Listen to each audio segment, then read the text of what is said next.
그렇다는 거고요. 오늘 제가 드릴 말씀은 AI 시대입니다. 독서가 필요할까 안 필요할까라는 걸 하는데요. 제가 요즘 많이 쓰고 있는 게 챗GPT입니다. 예. 그리고 챗GPT를 가지고 학생부를 쓰는 걸 이제는 인정을 해줬습니다. 다만 책임은 선생님들이 져라.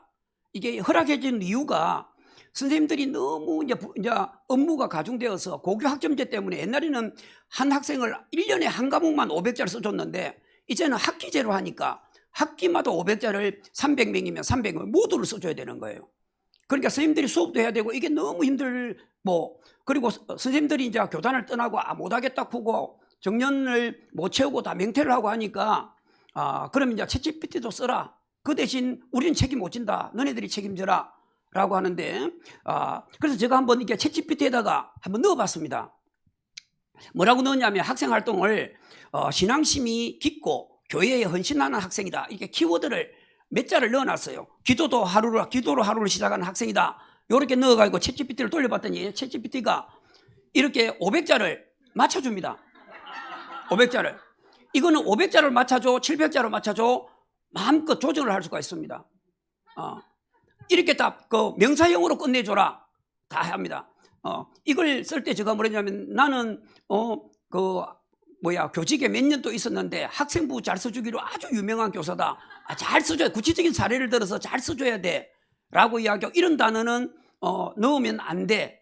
그리고 책을 쓸 때는 올챙이 모양을 요런 모양으로 해줘. 그리고 끝나는 단어는 뭐뭐함, 뭐뭐했음 요렇게 끝내줘. 이렇게 조건을 한 10가지 이렇게 주고 잘된 샘플 하나를 탁 넣어가지고 하면 30명을 이렇게, 아이들이 요즘 워낙 못하니까 이렇게 자기 특성을 한 100자만 적어내라. 100자 안 적어내는 애도 있지요.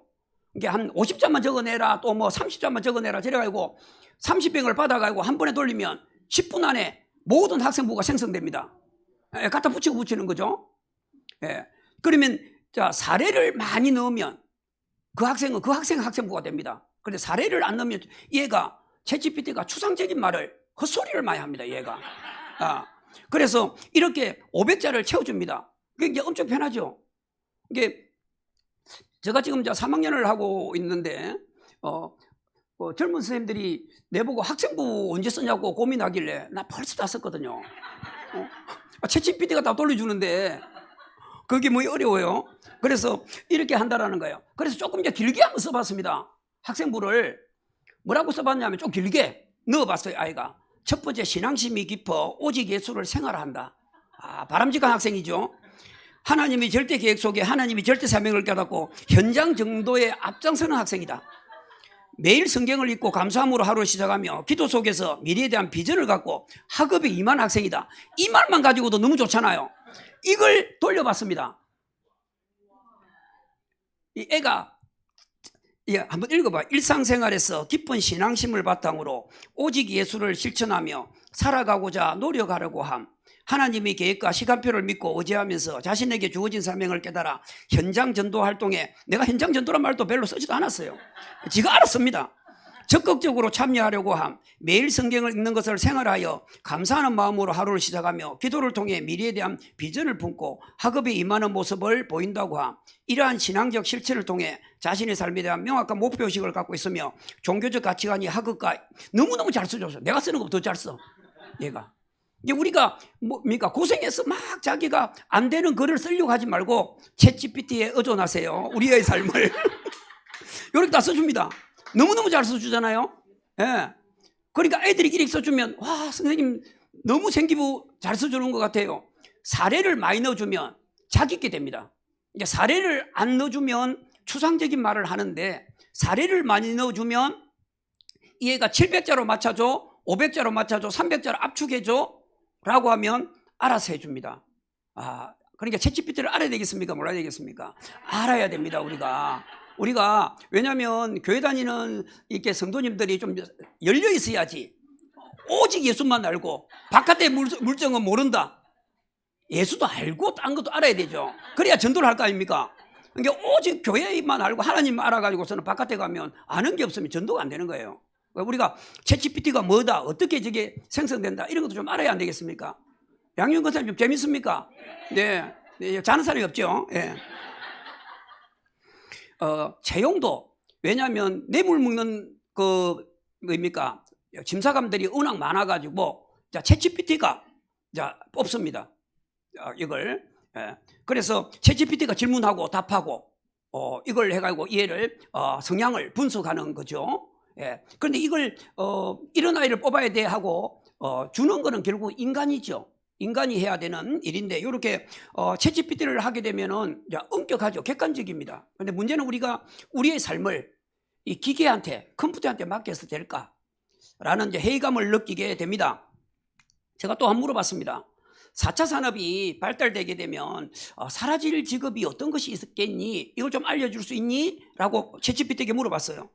일단 제조업이 사라진다는 거, 로봇이 다 대체를 되어가지고 뭐 만드는 거 이런 거 조립하는 거, 그러면 앞으로 현대자동차 아마 로봇이 다 이제 조립을 하고 만들고 실제로 지금도 로봇이 가능하다고 합니다. 현대자동차도. 그런데도 이제 노조에서 그러면 이제 사람들이 다 나가야 되니까 안 된다고 하는 건데 언젠가는 이게 로봇이 뭡니까 아주 짧은 밤새도록 돌려도 되니까 얘들은 아동학대도 아니고 뭐 갑질도 아니고 아무도 아니에요.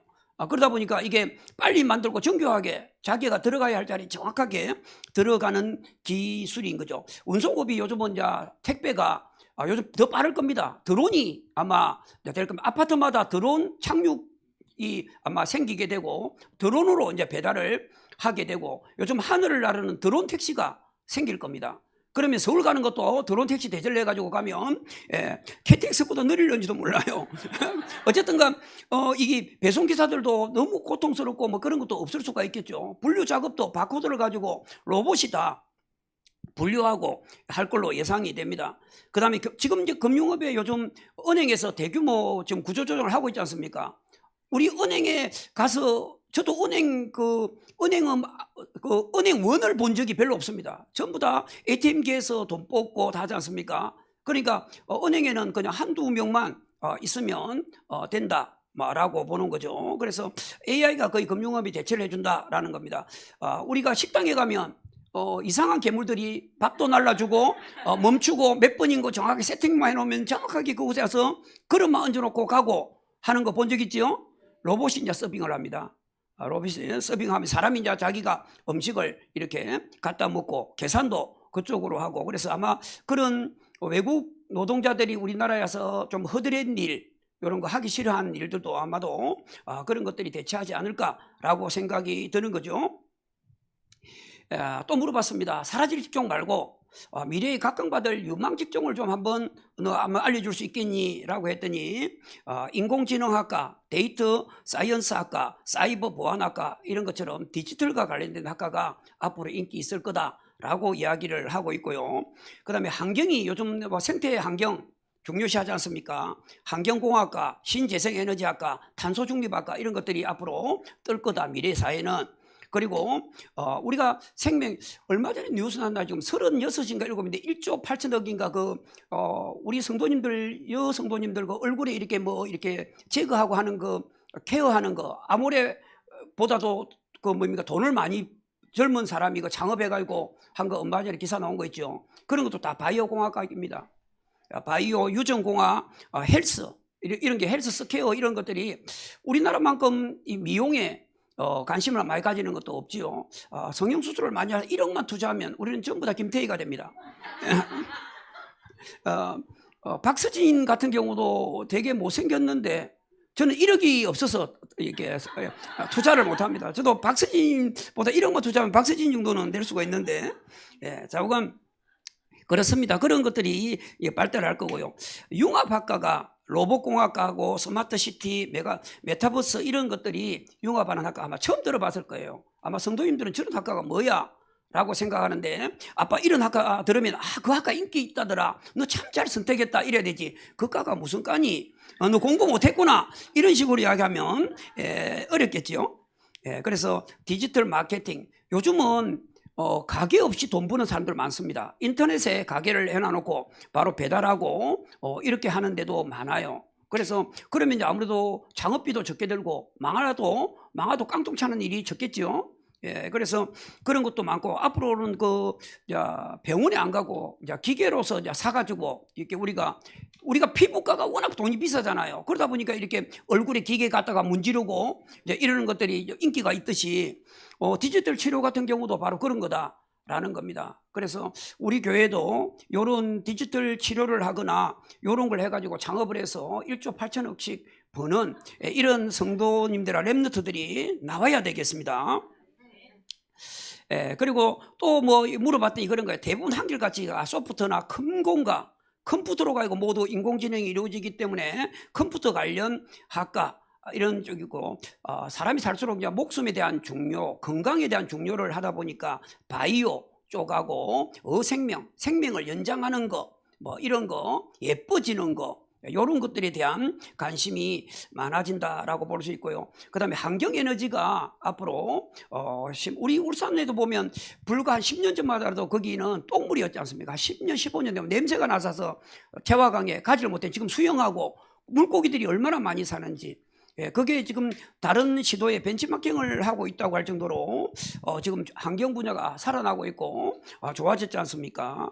그러다 보니까 재생에너지, 이렇게 탄소를 배출하지 않는 이런 에너지에 대해서 한다고 한다면 물로 가지고 차를 운행하고 물로 가지고 한다고 한다면 아마 돈 안 벌겠습니까? 물로 가지고 차를 가고 물로 가지고 모든 걸 전기를 뭐 생산하고 하면 또 좀 더 벌 수 있지 않을까?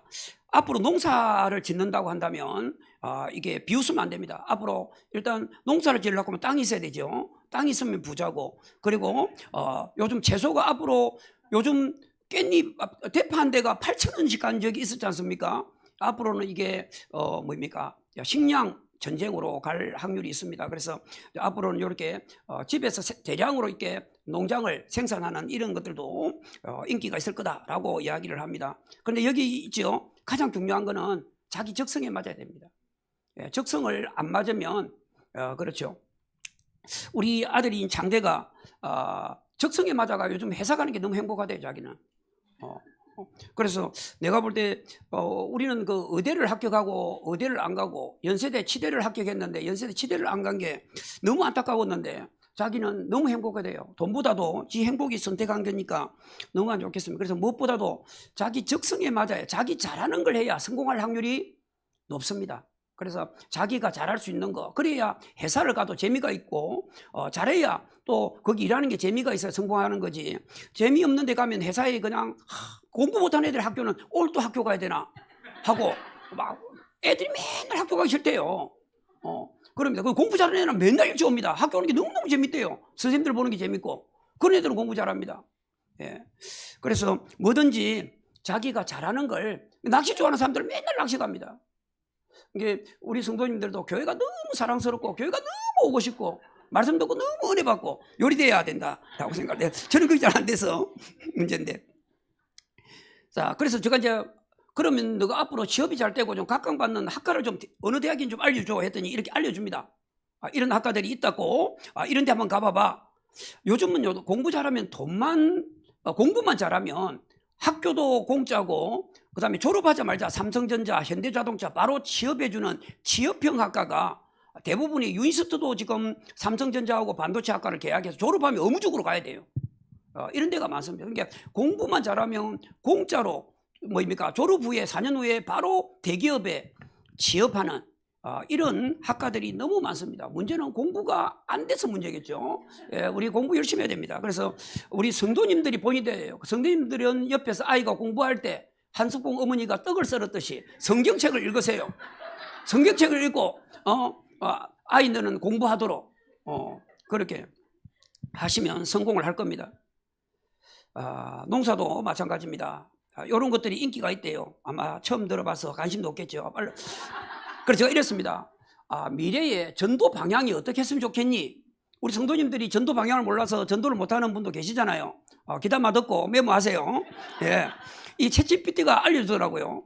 챗GPT는 인터넷에 또 컴퓨터에 모든 인터넷에 있는 정보를 총망라해가지고 나한테 압축해서 전달해 주더라고요. 미래 전도 방향에 대해서 알려줘 했더니 일단 우리 교회에서 많이 하는 거예요. 온라인 사이에 많이 하지 않습니까? 온라인으로 하는 거, 디지털 전도를 하는 거예요. 카톡으로 하는 거예요. 카톡으로 말씀 증거해주고 오늘도 너를 위해서 기도한다 라고 이야기를 하고 너무 잦으면 저 사람 진짜 기도하나 의심할 수 있겠지만 가끔씩 돌아가면서 한 성도님들한테 1개씩 보내줘요. 그래서 코로나 이후에 사람 만나기를 두렵고 하니까 디지털 플랫폼으로 이렇게 하는데 유튜브를 한다거나, 그리고 요즘은 우리 아까도 한대음 전도사님 노래 이렇게 찬송하는 걸 보고 야, 가수구나, 참 잘한다 이런 생각인데, 이제 앞으로 유튜브가 우리 교회도 이제 앞으로 유튜브 나옵니다. 알겠습니까? 전도 유튜브, 그 다음에 뭐 100만 뷰, 200만 뷰 이렇게 찍으면 됩니다. 제가 매년 교육청에서 유튜브를 찍는데요, 많아봐야 한 3,000건도 3,000 뷰도 안 되더라고요. 돈 안 됩니다. 그래서 적어도 먹는 거, 노래 뭐 이런 거 해야 되잖아요.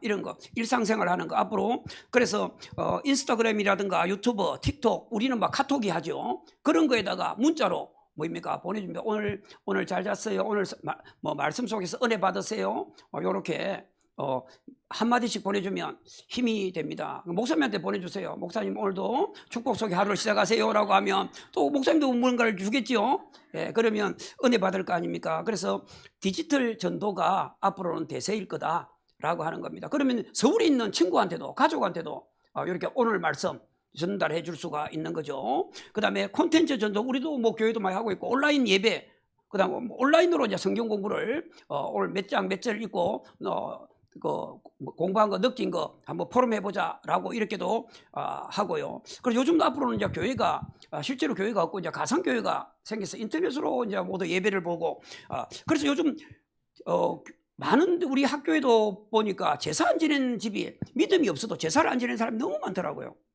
제사를 하루 만에 모아서 지내거나 아니면 모아서 놀러 가면서 하루에 그냥 그곳에서 그냥 기억하고 이런 것으로 제사를 좀 어르신들이 제사 지내지 마라 이렇게 유언을 남기고 간 분들이 많아서 제사를 안 지낸 집들이 굉장히 많더라고요. 그래서 아마도 앞으로는 그 돌아가신 부모님들의 그 할머니, 할아버지, 정조 할아버지, 고조 할아버지 그분들의 사진을 이렇게 다 해가지고 그분들과 같이 했던 그 방을 따로 만들어가지고 그날은 그 영상을 보고 하면서 부모님을 추억하고 아마 이런 형식으로 바뀌지 않았겠느냐라고 생각합니다. 그래서 우리가 전도가 어려운 게 아닙니다. 디지털 전도를 아는 분한테 계속 좋은 말씀을 한 가지씩만 보내시면 언젠가는 그분이 교회로 돌아올 걸로 믿습니다. 두 번째가 관계 중심이 중요합니다. 사람은 관계가 중요해야 돼요. 하는 행동이 개첩장인데 우리 교회 가자 하면 안 갑니다. 그래서 우리가 기본적으로 진정한 관계를 형성해야 돼요. 진짜 아플 때 아파해주고 힘들 때 이렇게 손을 잡아주고 요래야 됩니다. 이런 식으로 옛날에는 믿음이 좋으면 됐는데 요즘은 이제 관계에 따라서 그 사람 보고 가거든요. 그래서 패러다임이 변화되고 있다. 그래서 인간관계를 좀 잘해야 된다. 그래서 혹시 성도님들 중에서 남에게 상처 주는 행동을 했다고 한다면 당장 그 카톡으로 내가 생각해 보니까 참 잘못된 것 같다, 미안하다, 다시부터는 잘할게 이렇게 해야 돼요. 그리고 자연스러운 관계에 대해서인데 우리가 처음부터 가면 도를 믿으십시오 하고 막 이러면 너무 싫어하잖아요. 그래서 자연스러운 관계를 하면서 나 교회 다닌다, 우리 교회 찬양을 너무너무 잘하는데 한번 은혜 받는데 한번 가보지 않겠니? 라고 이렇게 관계가 회복되면 네가 추천하는 거면 한번 가볼 만해. 이럴 수 있잖아요. 그래서 그런 관계가 먼저 회복되고 그리고 자연스럽게 복음은 녹아나야 된다라는 겁니다. 그 다음에 요즘 다문화가 많지 않습니까? 다문화가 너무나 많아서 우리가 그 나라의 문화를 이해를 못하면 안 됩니다. 우리가 237 나라를 놓고 많이 기도를 하고 있지 않습니까? 그래서 지역의 특성을 너네들은 뭐 김치에 새우 넣니? 우리는 새우 안 넣어. 하도 야만인이야. 이러면 안 되죠. 너 멸치액, 그 멸치액을 어떻게 넣고 그걸 하니? 그 멸치를 잡았어야 될 거 아니야? 김치 왜 멸치액을 넣니? 이러면 안 되죠. 너 지역은 멸치를 넣는구나. 우리는 새우를 넣는데, 또는 우리는 뭐 다른 걸 넣는데 인정해 줘야 됩니다. 나와 다름을 인정해 줘야 되는 거예요. 나와 다름을 인정해 주고 그래가지고 접근을 해야 되는 거지. 자기 것만 옳고, 요즘 사람이 모르면서 똥꼬집이 심합니다. 남의 말을 무조건 안 들으려고 그러죠. 많이 배운 사람일수록 남의 말을 안 들으려고 합니다. 우리가 귀가 두 개인 것은 귓구멍을 열어야 됩니다. 알겠습니까? 입은 하나니까 입은 닫고 귓구멍은 열고, 그래서 남의 말을 많이 들어줘야 되고 남의 문화가 나와 다름을 인정해주고 제가 저런 부분도 저 나라에서는 저게 가능한 일이구나 하고 이렇게 인정을 해줘야 된다는 겁니다.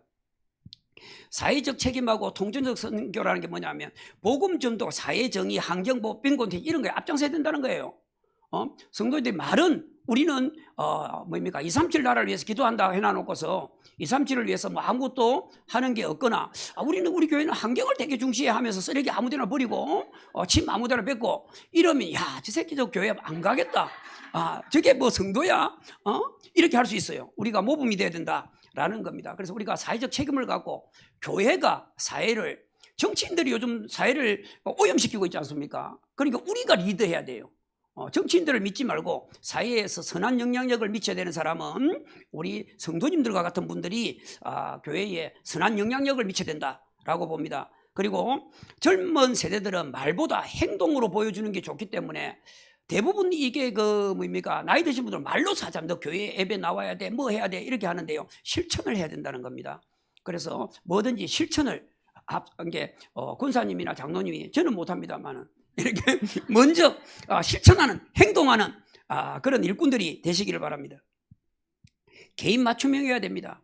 개인마다 사정이 다르잖아요. 개인마다 아픔도 다르고 가슴이 엉어진 것도 다르고 그걸 치유해 줄 수 있어야 됩니다. 그래서 획일적으로 전도지 주면서 자 예배하자, 이렇게 받아들이겠습니까? 안 받아들이겠습니까? 이렇게 해야 될 게 아니고 개인의 성도에 따라서 예를 들면 필요하다면 소주잔 한 잔을 놓고서도 전도를 할 수 있죠. 충분합니다. 그리고 들어주고 그리고 관심을 보여주고 그 상황에 따라 맞춤형, 이런 맞춤은 가장 좋은 것은 교회야 하고 이렇게 그 사람이 맞게끔 접근해야 되고 각자의 신앙적 여정을 존중을 해줘야 됩니다. 우리가 대부분이 기독교 아니면 배척하고 그런 것도 그 사람들 싫어하지 않습니까? 일단 인정해주고 너가 가진 종교보다는 우리 종교가 더 좋지 않니? 라고 이렇게 넘어오도록 꼬셔야 됩니다. 꼬셔야 돼요. 내 편으로 만들어야 되죠. 세상에 내 편이 많을수록 성공합니다.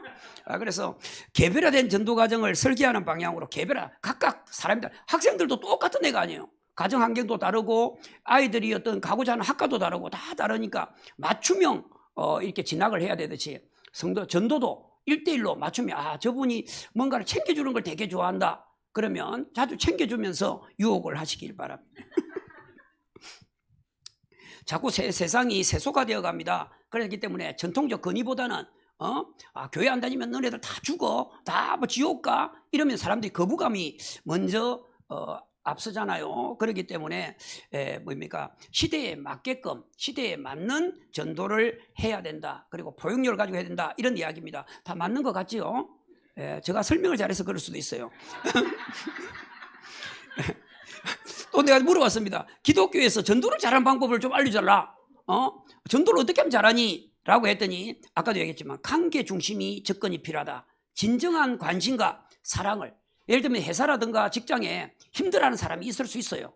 또 우리가 길을 가다가도 힘들어하는 사람도 있고요. 우리 교회도 힘들어하는 사람이 있습니다. 그러면 접근하세요. 접근해서 관심과 사랑을 갖고 일단 1차는 들어주세요. 귀가 2개니까 들어주세요. 들어주고 공감을 해요. 그리고 여러분들이 판결을 내려주려고 하면 안 됩니다. 그건 네가 잘못했어. 부부가 그런 거죠. 원래가 그 아내가 그렇습니다. 오늘 갔더니 그 못된 놈 만나서 막 이래서 그러면 남편이 네가 잘못했네. 이러면 이건 안 되죠. 잘못된 줄 알아요. 그거는 내가 이게 속상하니까 내 말을 좀 들어줘 라고 하는 거잖아요.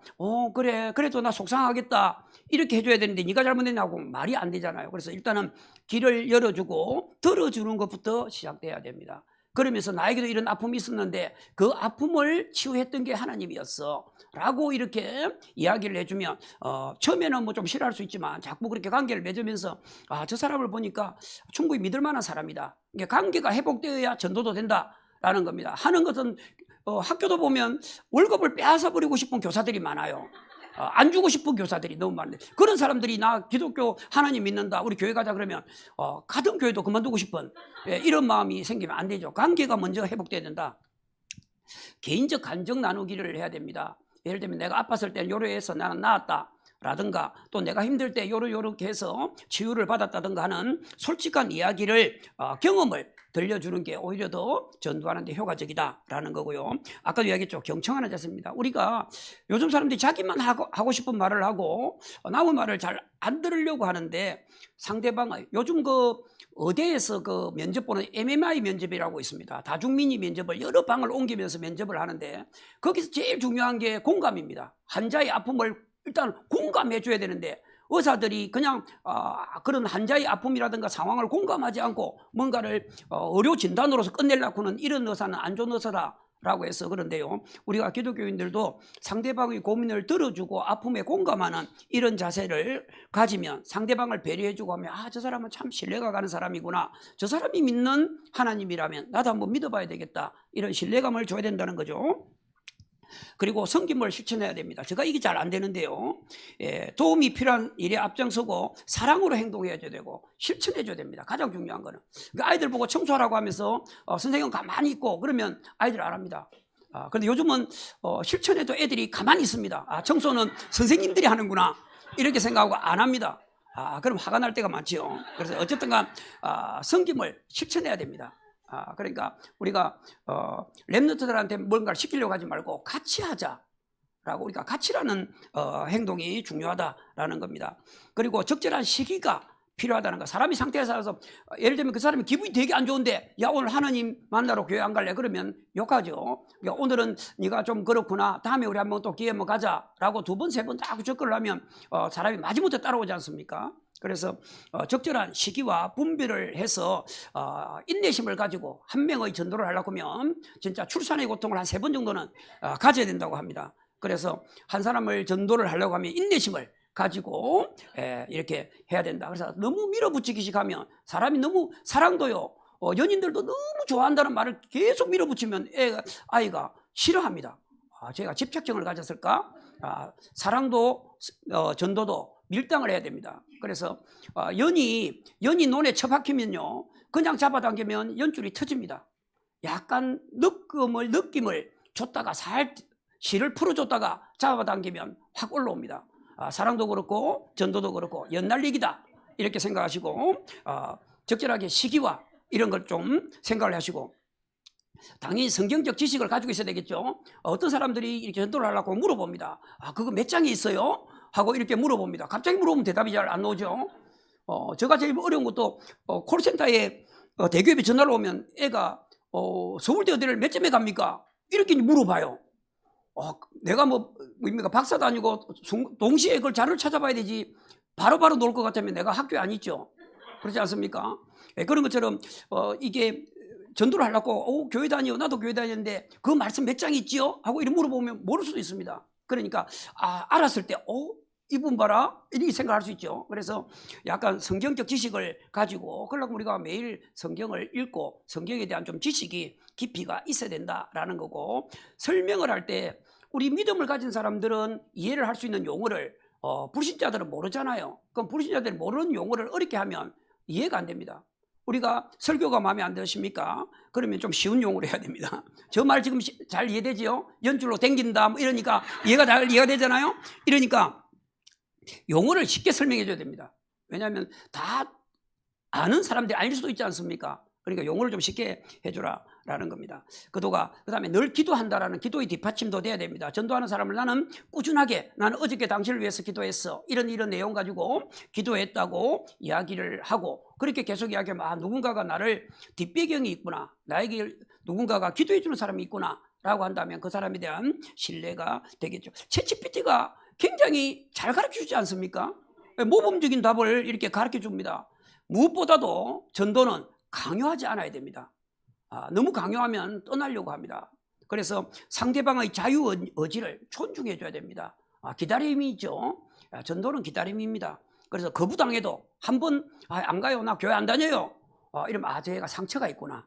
교회에 대한 상처가 옛날에 사귀었던 여자가 교회 다녔거나 아니면 부모가 교회 안 간다고 개패듯이 팼거나 이런 이유가 있다 이거지. 그럴 때는 지혜롭게 거부가 있군요. 다음번에 그렇게만 생각하지 말고 다음번에 우리 또 만나요 하고 뭡니까 이렇게 좀 시간을 여유를 줘야 된다는 겁니다. 그럼 이제 본론입니다. 우리는 AI 시대에 독서가 왜 중요할까? 챗GPT에 물어봤습니다. 내가 모르는 걸 챗GPT는 알까? 이래요. 일단은 AI 시대 때 독서가 왜 중요할까? 첫 번째가 AI는 가진 정보를 가지고 빠르게, 아까도 얘기했죠. 한 20명의 학생부를, 한 달 써야 될 학생부를 그냥 10분이면 바로 끝내줍니다. 가지고 있는 걸. 그래서 정보 처리가 너무너무 빨라요. 그런데 깊은 사고를 하지 않습니다. 자기가 가지고 있는 데이터를 가지고 그냥 조합해서 내뱉기만 할 뿐이지, 오래 고민하고 AI가 이거 모르겠네요, 오래 좀 생각해 볼까요 하고 10분 있다 답해주는 그런 경우는 없습니다. 그러니까 깊은 사고력을 안 하는 거죠. 그러니까 사람들이 성질이 급해집니다. 바로바로 답을 안 해주면 제가 몰라서 그렇다. 그러니까 아이들이 질문하는 것도 그래요. 자기는 하루 내 풀다가 모르는 걸 가져와서 선생님 이거 답 어디예요? 물어보면 야 생각 좀 해보자. 됐어요. 내 답안지 찾아볼게요 하고 애가 가버려요. 그런데 거기서 바로 이를 풀어주면 와 선생님 짱 하고 막 애가 선생님 와 실력 있어요 하고 그럽니다. 지가 하루 내 고민했던 걸 쌤한테 바로 와서 물어보면 모르잖아요. 그래서 이 때문에 우리가 적극적인 처리와 적극적인 답변을 하기 때문에 깊은 사고력과 집중력, 그리고 요즘 아이들이 집중력이 너무너무 떨어졌습니다. 아이들을 예를 들면 대학 가는 걸 상담하면 한 10분만 하면 애들 눈 감고 좁니다. 아이들이 요즘 그래요. 그래서 집에 와서 눈 뜨고 있는 것만 해도 감사히 생각하세요, 아이들이. 그래서 깊이 사고하는 능력을 길러줍니다. 그러니까 깊이 사고하는, 요즘 앞으로 책을 읽어야 좀 깊이 있고 왜 이런 걸 할까라고 생각. 그래서 학교에서는 주로 뭐 하느냐, 책을 읽고, 은약 책을 안 읽으니까 수업 시간에 책을 읽고 감상문을 쓰고 그걸 학생부에 올려줍니다. 그래야 책을 한 권 정도로 겨우 읽어요. 그래서 요즘은 수행평가에 전부 다가 과학 독서 읽기, 수학 독서 읽기, 국어 독서 읽기, 이렇게 독서를 읽고 쓰도록 이렇게 합니다. 그리고 애들이 책을 읽어도 요약을 하고 서평을 쓰라고 하면 못 씁니다. 글을 쓰는 능력이 너무 떨어집니다. 그래서 우리가 책을 읽는 것도 중요하지만 깊은 생각을 해야 글을 쓰기가 되고 또 이렇게 뭐 글씨도 쓰고 말하는 것도 되지 않습니까? 그래서 요즘 애들이 대학을 갈 때 면접을 보는 데는 서로 안 가려고 합니다. 면접을 보는 데 말하기가 두렵다고. 그런데 애들이 그러면 입이 없는 것도 아니고 말을 못하지도 않을 텐데 아이들이 그런 데는 안 가려고 그래요. 좌우간 도전적인 사고가 없습니다. 요즘은 조금만 귀찮으면 안 하려고 합니다. 그러니까 회사도 조금 갔다가 마음에 안 들어 그만두는 거죠. 안 돼요. 우리가 60년대로 되돌려 가야 돼요, 애들. 체험을. 자, 그 다음에 맥락적, 서울에 한 초등학교 4학년만 되면 문해력을 키우기 위해서 독서 학원을 뭐 몇십만 원씩 주고 다닌다지 않습니까? 우리가 대학생들도 읽기 어려운 수레바퀴 아래서 이런 걸 읽거나 뭐 다른 책을, 아주 어려운 책을 읽어요. 그런 걸 읽고서 아이가 글을 쓰게 하는 걸 초등학교 4학년부터 그렇게 한대요. 이번에도 보면 그 로스쿨반, 초등학교 2학년에도 로스쿨반을 그걸 폐지해야 된다고 하니까 부모들이 난리가 났잖아요. 초등학교 2학년 때 무슨 로스쿨 학원을 갑니까? 변호사 학원을 간다는 게 말이 안 되는데, 서울하고 우리 울산하고는 너무너무 2시간 반 거리인데도 너무나 다른 세상인 것 같아요. 그래서 자꾸 사람들이 서울로 가려고 하는 게 아닌가 생각이 듭니다. 그래서 맥락적 이해가, 우리가 글을 읽어봐도 우리가 보면 아이가 말을 하는데 말귀를 못 알아듣는 애들이 너무 많아요.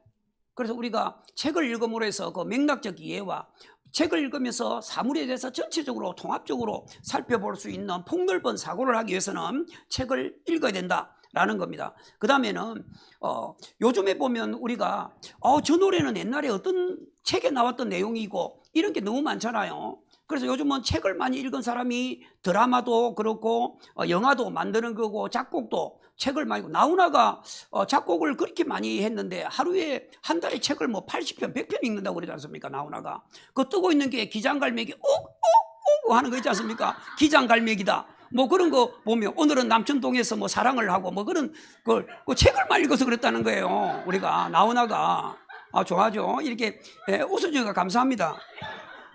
제가 노래를 잘하면 기장갈매기를 춤 안무를 가지고 이렇게 할 만도 한데, 그렇게 책을 많이 쌓고 읽고 그래야 하면 책을 많이 읽으면 간접적으로 체험을 하게 되니까 다양한 창의적 사고가 많이 나온다는 겁니다. 그 다음에 이걸 읽고 난 다음에 우리가 좋고 안 좋고를 알아야 될 거 아니에요. 우리가 사람도 보면 저 사람이 좋고 나쁘고, 말을 들어보면 좋고 나쁘고를 판가름할 수 있어야 되는데, 세상을 보는 힘이 이렇게 우리가 비판적 사고와 정보의 홍수 속에 살고 있는데 이 데이터가 우리 장모님이 서울에 가면 맨날 유튜브를 보면서 맨날 뭐 더불어민주당을 욕하고 그러고 있어요. 우리 장모님 80이 넘었는데 맨날 보는 유튜브가 그런 유튜브만 보고 있어요. 그래서 이게 제발 좀 그런 거 좀 보지 마라 라고 해도, 왜냐하면 이게 알고리즘이 계속 본 걸 계속 거기는 제공을 해주거든. 나훈아를 예를 들면 기장갈매기다 그러면 계속 나훈아 노래만 계속 유튜브에 자기 그걸 인식하고 한단 말이에요. 그러니까 그것만 계속 보니까 세상이 편협되게 보이는 거예요. 온통 나쁜 놈으로 보이는 거죠. 그래서 우리가 정보의 홍수 속에서는 살아남는 사람이 이게 그 정보가 진짜냐 가짜냐 이걸 구분하는 게 너무 필요한 거예요. 그래서 우리가 뭡니까? 왼손도 써보고 오른손도 써봐야 내가 왼손잡이구나 오른손잡이구나 이렇게 알 수 있는데, 오른손잡이만 계속 쓰면은 나는 오른손잡이라는 생각이 굳어져 버리잖아요. 그래서 나와 다른 사람들이 생각을 좀 이렇게 받아줄 수 있는 마음이 생길 수 있도록 이 정보가 좋은 건지 뺏다가게 하면, 이 비판적이란 말이 나쁜 말이 아니라, 아 이게 진짜일까? 이게 진짜 이 약을 먹어도 진짜 치료가 되나? 진짜 교회에 가면 천국 가나? 이런 생각을 할 수 있잖아요. 그래서 비판적 사고, 정보의 많은 정보 속에서 앞으로는 정보가 없이는 뭐 구할 길은 너무너무 많잖아요. 입시도 정보가 너무너무 많아요. 그러면 그 정보 속에서 이게 진짜 나한테 필요한 건가 안 필요한가를 판단할 수 있는 능력, 그게 정보 판단력입니다. 그러려고 책을 많이 읽어야 됩니다. 아는 게 많아야 아는 것만큼 보이잖아요. 그러니까 우리가 볼 때 책을 읽어야 된다는 거예요. 그런데 요즘 아이들이 책을 읽는데 전부 다 환타지 소설만 읽습니다. 이게 너무 잘못된 거죠. 왜냐하면 너무 비판적인 걸 읽으니까 재미가 없죠. 성인들에게 왜 우리나라 책을 안 읽느냐? 첫 번째가 책을 읽을 시간이 없다. 그런데 책을 읽을 시간이 없는데 유튜브하고 게임할 시간은 많잖아요. 두 번째로 왜 책을 안 읽느냐 했더니 공부하는 것 같아서 싫다. 책을 읽는 순간 그게 마치 공부하는 것 같아서 싫다. 우리나라가 교육이 어릴 때부터 너무 아이들에게 공부 이러다 보니까, 그러니까 어릴 때부터 뭡니까? 칼국수만 계속 먹였다. 칼국수를 싫어해. 옛날 제가 어릴 때 우리 집에서 토마토 농사를 지어가지고 토마토 장사를 했거든요. 내가 한때는 토마토를 안 먹었습니다. 토마토를 먹으면 막 구역질이 났어요. 너무 어릴 때부터 배고프면 토마토만 계속 줬거든요. 아마 그런 토마토를 많이 먹어서 제가 건강한지 몰라. 지금 감기를 거의 안 하니까요. 한 번도 거의 감기가 병원에 가본 적이 없으니까. 그래서 아마 토마토를 많이 먹어서 그런가? 이런 생각을 해요. 그때는 토마토 주는 게 너무 싫었는데, 요즘은 이제 조금 먹을 수가 있어서 먹는데, 그래서 사람이 너무 한쪽에만 이러면 안 된다는 겁니다. 그래서 그리고 우리가 공감 능력이 진짜 사람이 공감하는 능력, 나이가 많으니까 공감되더라고요. 노래를 들어도 눈물이 나고 드라마를 봐도 눈물이 난다라는 겁니다. 늙으면 그런 것 같아요. 그래서 만약에 드라마를 보고 눈물이 난다, 내가 늙었구나 라고 인정해 줘야 되는데 난 안 늙어서 자꾸 이게 사람이 부정한단 말이에요. 그래서 뭐 슬픈 노래를 들으면 남들은 웃고 있는데 내가 눈물을 흘리고 있다. 또 뭐 드라마를 보는데 너무 눈물을 흘리고 있다. 이거는 내 이야기, 안 늙었다. 이렇게 생각하시고 자연적으로 받아들이도록 하시기 바랍니다. 청소년들이 많이 읽어야 할 책을 추천해 줘 했더니 지금 청소년이 없잖아요. 우리 지금 이거 넘어갑니다. 왜냐하면 청소년들이 읽어야 되는데 청소년들이 청소년 있죠? 청소년. 청소년들은 일단 성장과 자아를 탐색하기 위해서, 성장하면서 어떤 자아를 탐색하기 위해서는 이런 걸 읽어야 된다. 아마 요즘 고등학생들 아몬드, 완득이 이런 걸 많이 읽은 사람 많은데, 서울대생들이 가장 많이 읽었던 책이 호밀밭의 파수꾼이라고 합니다. 이 상당히 어려운 책인데요. 이거 애들 잘 안 읽습니다. 안 읽는데 자기 성장을 하면서 자아를 찾아가는 이런 것들을 읽어야 한다라는 거예요. 그 다음에는 사회와 역사의식을 알아야 된다라는 겁니다. 우리들이 일그러진 영웅을, 이런 작품들은 전부 다가 시대를 좀 비꼬아서 쓴 거잖아요. 전부 다 시대를 패러디해가지고 시대를 욕보이게 하는 것들을 이게 동물이라든가 이런 걸로 의인화시키고 다른 동물의 세계로 이렇게 바꾸어서 비판한 이런 작품들이 대부분 이런 작품들입니다. 그 다음에 과학과 환경에 대해서 읽어야 할 책들이 코스모스라든가 침묵의 봄, 이런 것들도 아이들이 좀 읽었으면 좋겠다라는 책이었고요. 문학과 감성을 주로 이제 순수한 문학, 여러분들 아마 성도님들도 운수 좋은 날 이런 거 많이 했죠. 우리 원래 보면 그 운수 지지리도 없는 날이잖아요. 택시가 잘 때는, 인력거가 잘 되는데 돌아와 보니까 자기 아내가 죽은 날이니까 자, 이런 걸 우리가 반어적 기법이라고 하는데요. 상황의 아이러니라고 하는데 더럽게 재수 없는 날 뭐 이렇게 해야 되잖아요. 그런데 그날이 되게 택시 인력 그 장사가 너무 잘 돼가지고 아내가 좋아하는 설렁탕을 사가지고 들어가는데 아내가 죽어 있지 않습니까? 우리가 그런 작품이라든가 그다음에 전영택이가 썼던 하수분도 보면 하수분은 원래가 돈을 담으면 담은 만큼 채워지는 게 하수분이라는 뜻인데 거기 보면 주인공이 되게 가난하게 살거든요.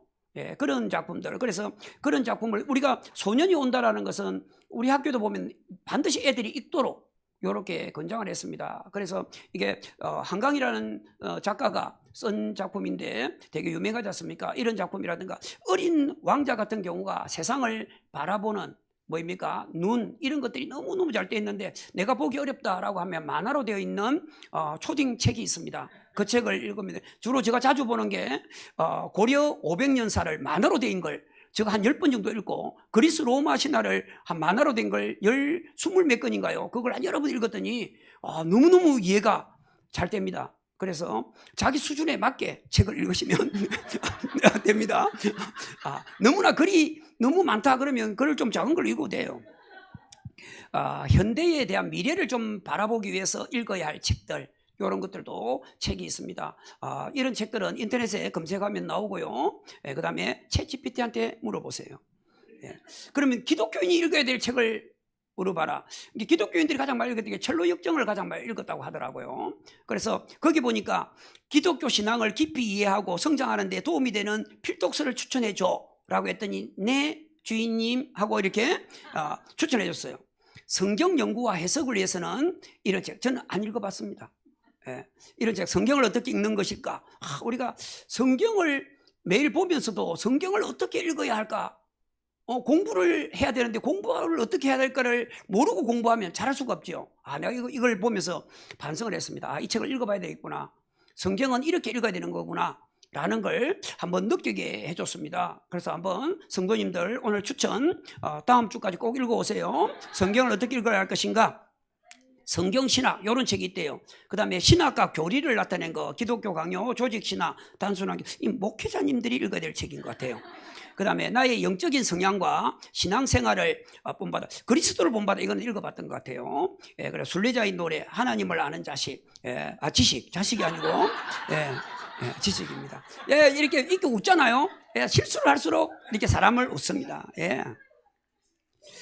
변정학 변정이라는 게 뭐냐면 너 기독교 왜 다니니 하면 기독교 이렇게 해서 좋아하고 다른 사람들이 뭘 물어보면 내가 이렇게 좋아 라고 그 사람을 설득을 시켜야 되는 게 아마 변정법인 걸로 알고 있어요. 변정학이라는 거.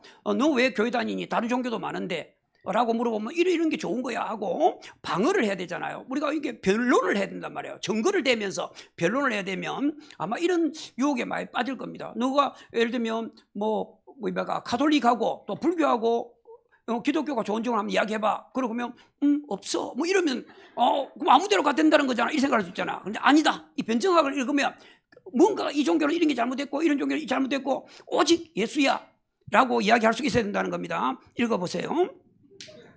실천적 신앙을 위해서도 나는 신앙을 이렇게 실천해야 되겠어 라는 것도 이런 책이 있습니다. 한번 읽어보시기를 바랍니다.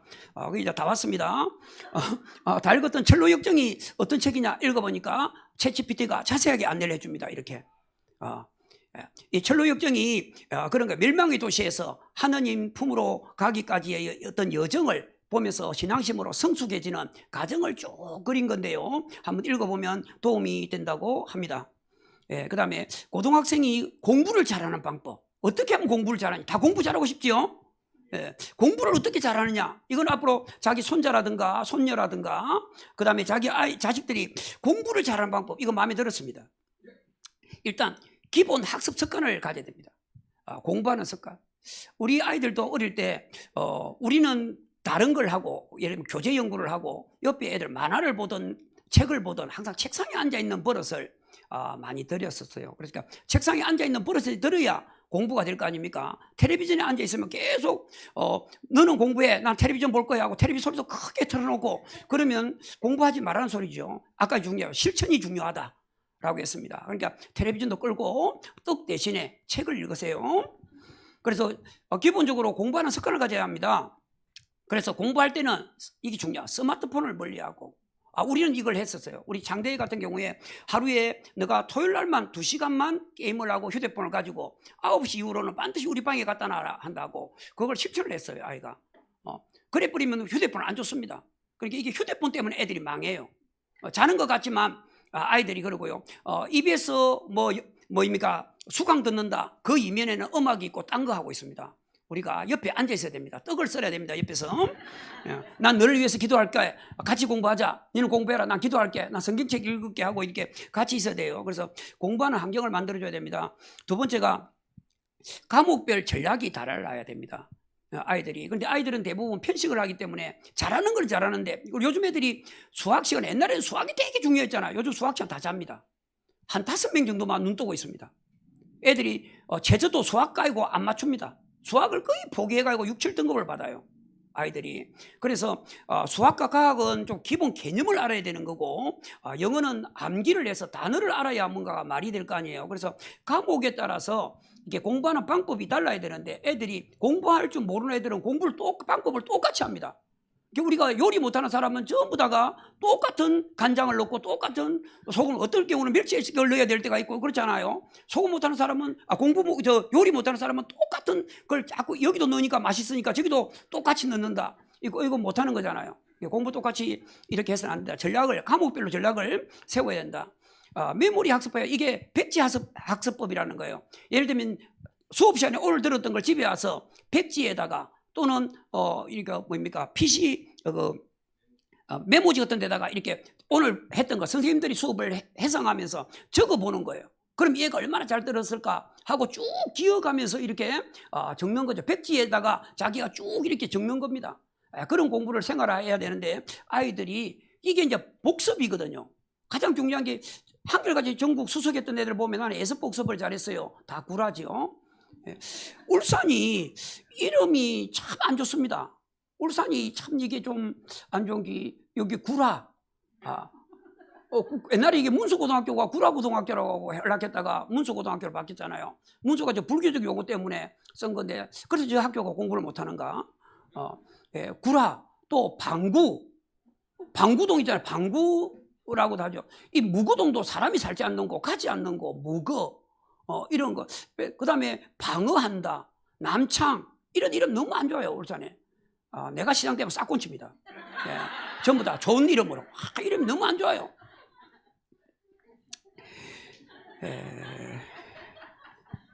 감사합니다. 이 웃어주니까요. 그렇습니다.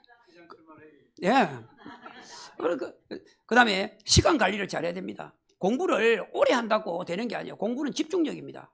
10분을 하든 20분을 하든 집중력 있게 공부해야 되는데 앉아만 있고 공부를 안 하고 딴 생각한다. 맞아야 합니다.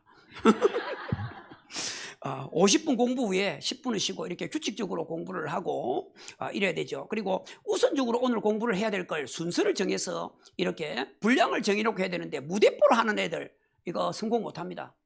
공부고 사업이고 생활이고 계획을 가지고 오늘은 누구를 만나야 되고 오늘은 물건을 몇 개 팔아야 되고 이런 것들을 꼼꼼하게 따지고 이렇게 해야 되는데 그래서 자기가 약한 부분부터 뭐이 못하더라 잘하는 부분 할 필요 없어요. 그렇잖아요. 우리가 요리가 된장찌개를 못한다 그러면 된장찌개를 집중적으로 연구해야 되지 잘하는 계속 계란찜만 계속 한다 안 되는 겁니다.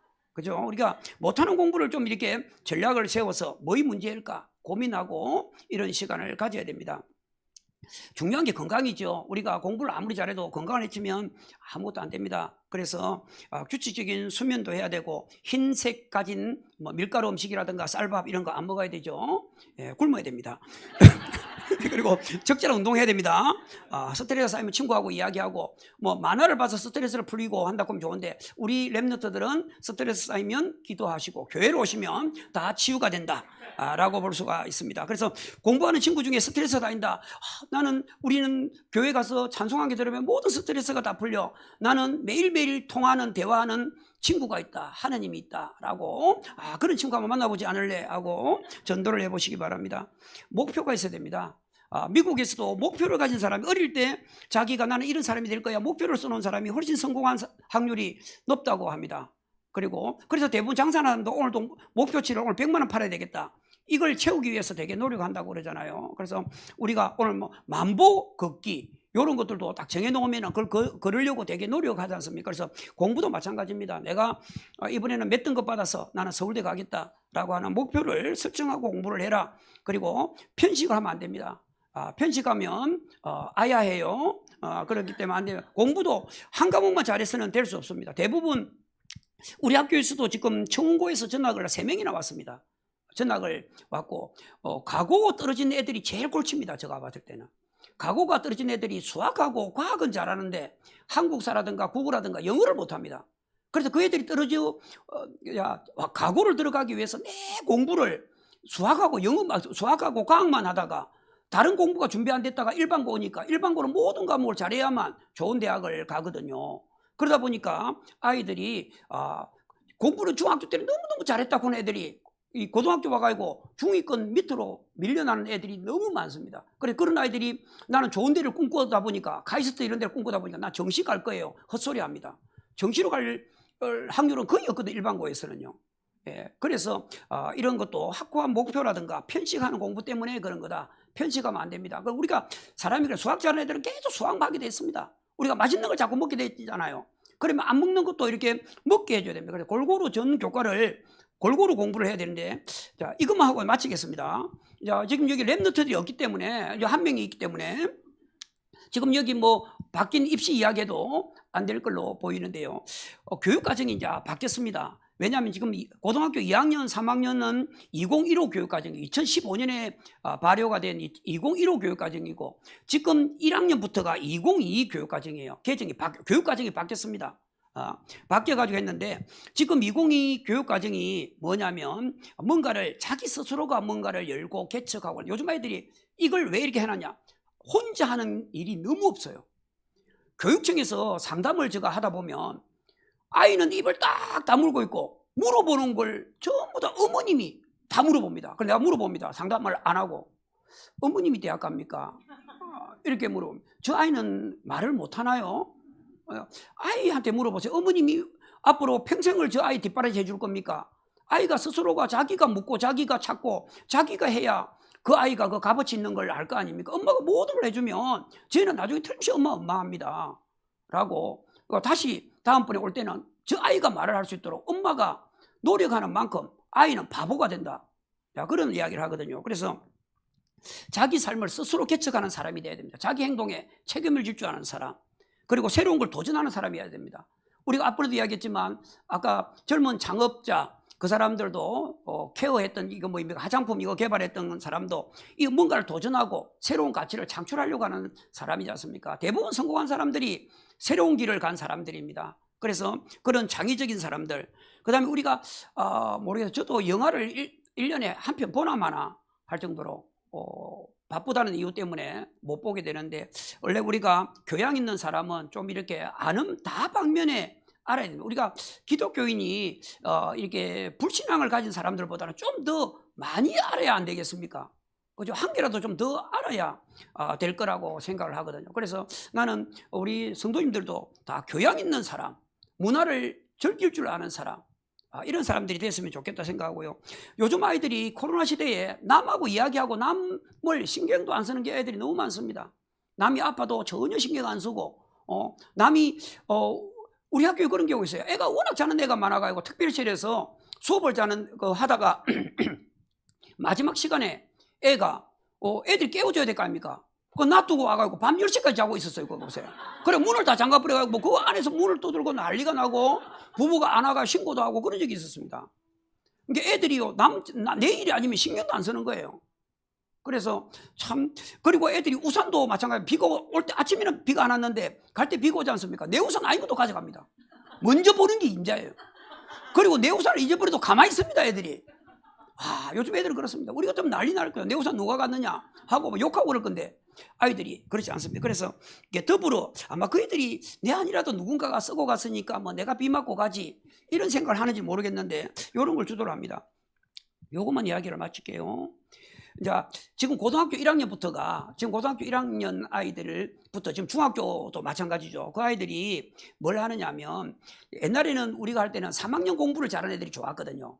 근데 지금은 똑같습니다. 33%, 1학년 성적, 2학년 성적, 3학년이 모두 똑같고요. 내신 등급이 이제 9등급 때문에 꼴찌를 하면 9등급이어서 9등급, 과목별로 9등급 받으면 공부 제일 못하는 거예요. 그러니까 1등급 비율하고 9등급 비율이 4%씩 같습니다. 그러니까 1등급 하기도 힘들지요. 꼴찌 하기도 너무 힘듭니다. 그러니까 올 9등급은 진짜 얘는 답을 알고 정답을 피해가는 애만 이 9등급을 할 수 있어요. 진짜 9등급인 아이들은 인재입니다. 키워줘야 됩니다. 얘들은. 진짜 어려운 거예요. 그런데 지금 이제는 꼴찌를 해도 5등급이에요. 그럼 1등급이 지금은 4%이기 때문에 200명이면 뭐입니까? 한 8명만 1등급이 되니까 과목별로. 그런데 지금은 이제 10%가 1등급입니다. 그러니까 20명이 1등급이 숫자가 엄청 많죠. 그런데 이제 부모님들 지금 이제 청운고에서 전학 오는 애들도 자기가 청운고 가서 다 1등급이라고 될 줄 알았는데 2등급, 3등급 받는 순간 서울대하고 의대를 못 가니까 다 일반고로 전학이 오는데 지금 부산도 그렇고 울산도 그렇고 조사를 한 거에 의하면 1등급이 많지가 않다라는 겁니다. 우리 학교도 1등급이 지금 4명이거든요. 울산에 제일 많은 애들이 6명이, 동천고등학교가 6명이고 학고, 지금 울려고가 6명, 학고도 4명, 신정고도 3명 이렇게밖에 안 됩니다. 한 학기만 끝났는데 그처럼 올 1등급이 비율이 10%인데도 옛날처럼 20명씩 이렇게 놀 줄 알았는데 모두 다 잘하는 애들이 없더라는 겁니다.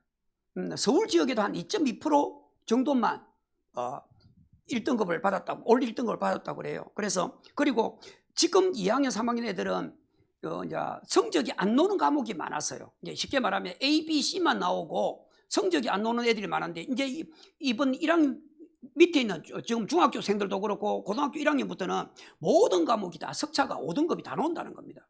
5등급이. 일부 과목 몇 과목 빼놓고는 다 5등급으로 나오니까 애들이 공부하는 게 훨씬 더 많아진 거죠. 그러면 이제 학원을 더 많이 다녀야 되니까 사교육부터 더 많이 들겠죠. 그런 부분이고요. 그 다음에 이게 이렇습니다. 지금 2, 3학년 애들은 2015 교육과정에서는 예를 들면 300명이라고 했을 때 1등급이 12명입니다. 2등급 정도를 받아야 인서울 할 수가 있습니다. 부산대는 3등급 받으면 갑니다. 각 과목별로 3등급만 골고루 받으면 부산대에 갑니다. 그리고 부산대보다는 경북대는 훨씬 더 떨어져 가고 한 4등급도 갑니다. 지금 경북대하고 부산대가 옛날에는 비슷비슷했는데 경북대가 훨씬 지금 줄어들었습니다. 성적 공부를 못합니다. 그 이유가 경북 지역 아이들은 서울하고 가깝고 KTX가 발달해가지고 경북 지역 애들이 무조건 서울로 가려고 한대요. 울산보다 더 가려고 하는데 부산대학은 서부 경남의 촌애들이 막 채워줍니다.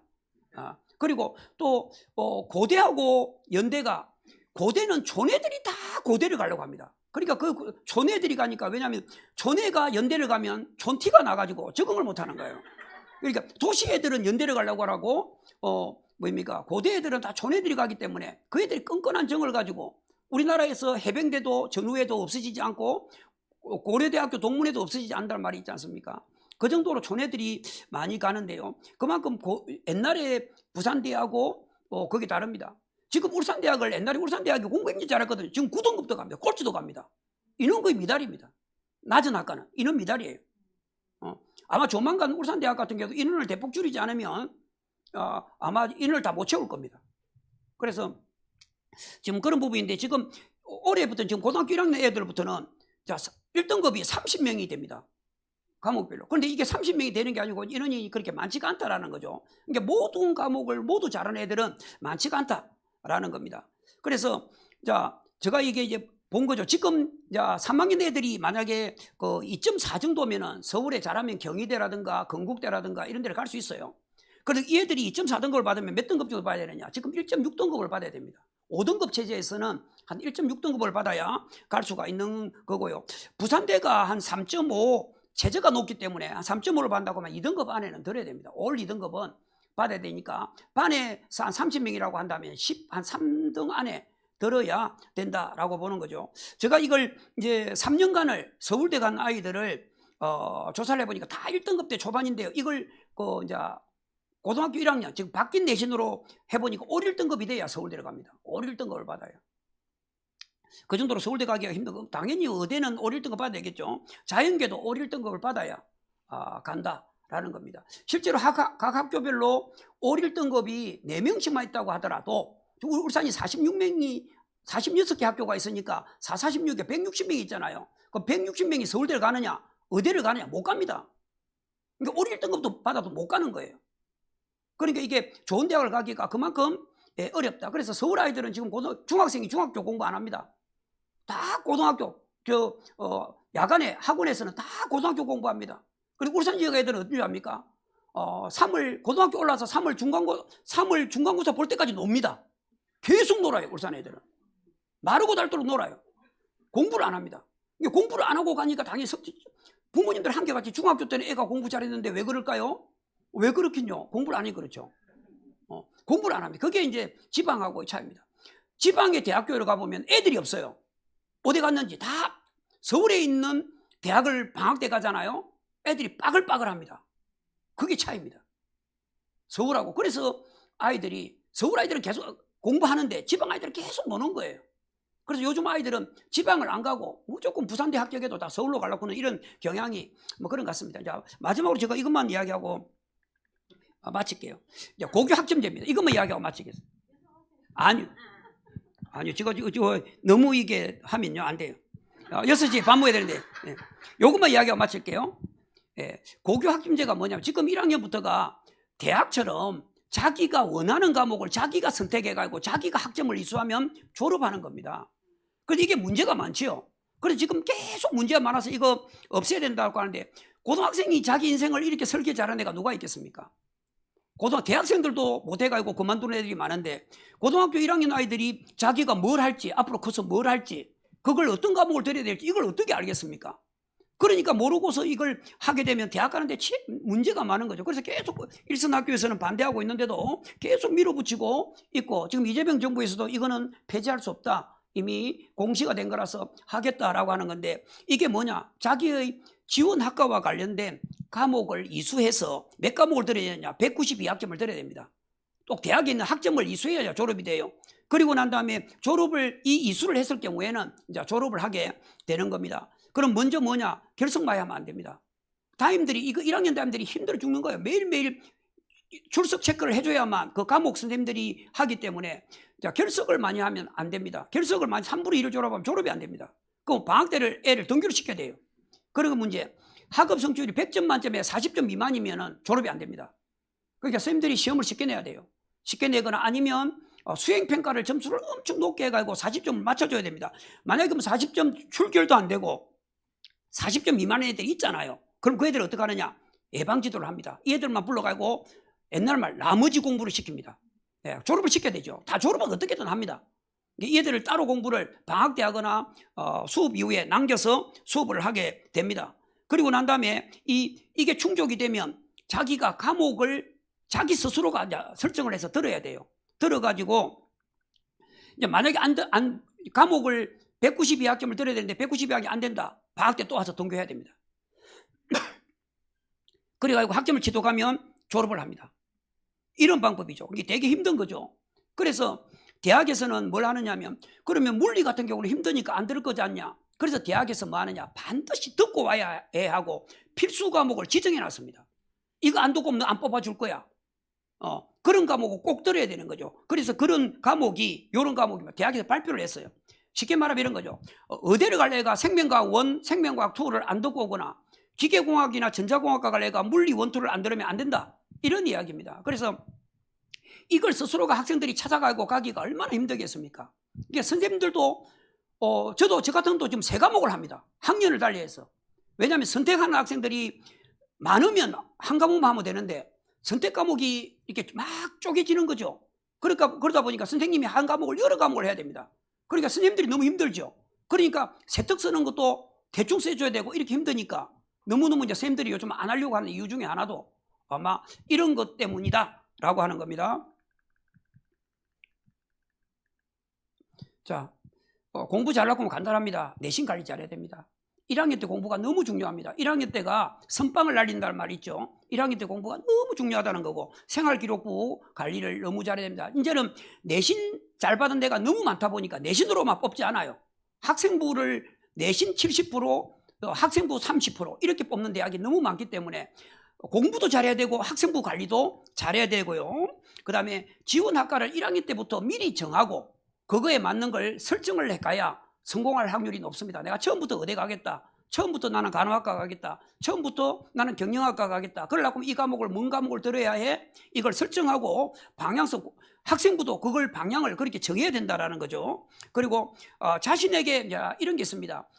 애가 내신은 좋은데 수능이 너무 안 나와. 수능이. 대학 수학 능력이 너무 안 나와요. 그러면 내신 100%만 보는 데로 가야 됩니다. 최저가 없는 데로 가야 되겠죠. 그런데 아이가 말을 너무 잘해요. 그러면 면접이 높은 데로 가야 되겠죠. 그 다음에 내신은 안 좋은데 수능이 너무 잘 나와요. 그럼 최저가 되게 높은 데를 가야 돼요. 그래서 부산대 같은 경우가 최저가 높거든요. 반드시 수학을 포함해서 이하 보란 말이죠. 그러면 그런 데는 4등급도 합격해요. 그러면 자기가 내신이 잘 나오는지 수능이 잘 나오는지 또 말을 잘하는지 학생부가 되게 좋은지 이걸 보고 대학을 설정해야 된다는 거고, 아이들이 면접을 잘 보거나 학생부를 채우려고 하면 책도 많이 읽어야 되고, 그 다음에 발표도 잘해야 되고, 토론도 참가해야 되고, 시사에도 관심이 있어야 되고, 교회도 열심히 다녀야 되겠죠. 예.